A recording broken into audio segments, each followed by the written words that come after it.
Guild Wars 3 might be closer than we think, and we have a recent job posting by ArenaNet themselves that might be pointing towards that future.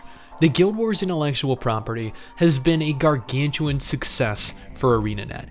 According to Wikipedia, by the end of 2015, Guild Wars had sold an estimated 11.5 million copies, having also won awards such as Best Value, Best MMORPG, and Best Game Overall.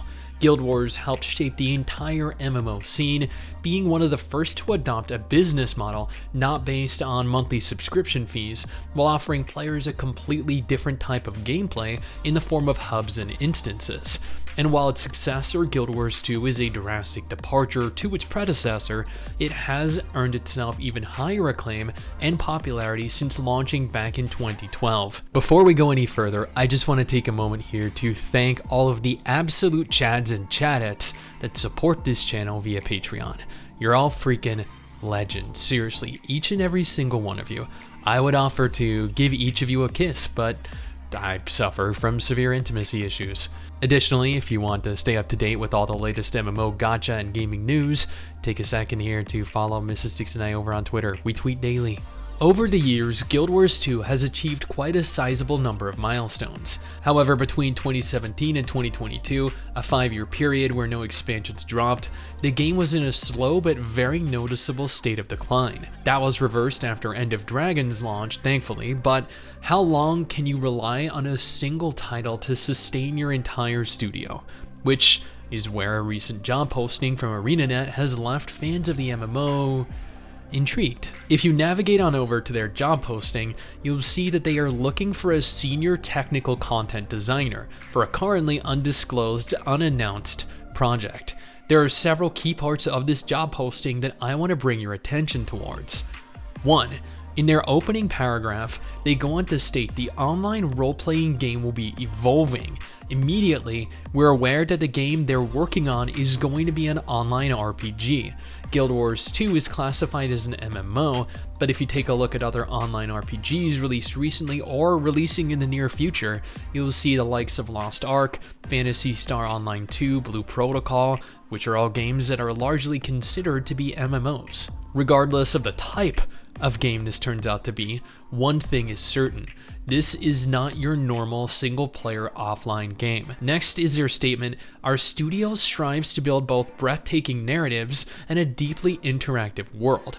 Guild Wars is known for its deep narrative, and it looks like this unannounced project is going to follow suit with that. If it is in fact based within the Guild Wars universe, there's definitely a lot of lore and history to pull from. But it was the next sentence that makes the type of game this is going to be much clearer. In this role, you'll be building the pillars of our multiplayer storytelling experience, such as interactions, conversations, scenes, dynamic spawning, and emergent objectives. A deep, narrative-rich online multiplayer RPG with NPCs, conversations, cutscenes, dynamic spawning, and objective-based gameplay? This sounds an awful lot like an MMO. And even should they opt to limit the number of players to a much smaller, much more manageable size where the massively is no longer present, I highly doubt players would really care, given many MMO players have been playing their respective games solo for lengths of time. They then proceed to confirm that this game will be built using Unreal Engine 5, which, let's be real here, while Guild Wars 2 is still a gorgeous game, it definitely needs a facelift.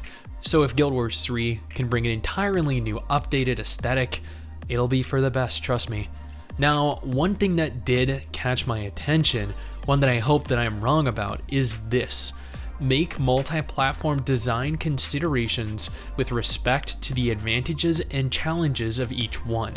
Now, correct me if I'm wrong, but by multi-platform, am I to believe that they mean that this game will be cross-platform compatible between PC, console, and potentially mobile? Because that's exactly what it sounds like to me. Then again, I could be very wrong, and I genuinely hope I am. NCSoft have ruined enough MMO franchises with crappy mobile ports.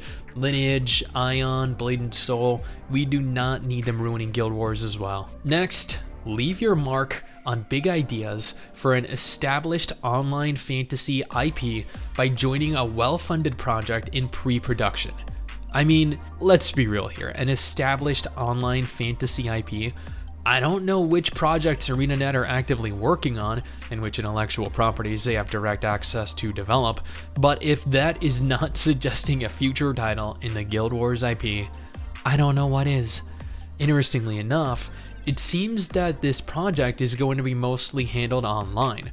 Break through obstacles of remote work by contributing to a team and a product dedicated to enhancing the humanity of virtual interaction, allowing programmers to work remotely, which, given the state of the world right now, honestly is not a bad direction.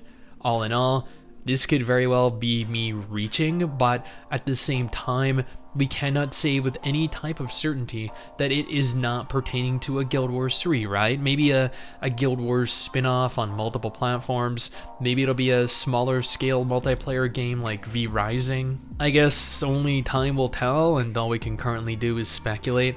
I think a Guild Wars 3 could work, but at the same time, it would alienate the player base of fans that love Guild Wars 2 and the remainder that still play Guild Wars 1, unfortunately. What do you guys think, though? Either way, I guess we'll find out soon enough what's gonna happen, but until then, I have a list of MMOs confirmed to be releasing this year for those of you that are interested, or, alternatively, a list of confirmed gacha games for those of you more into gacha.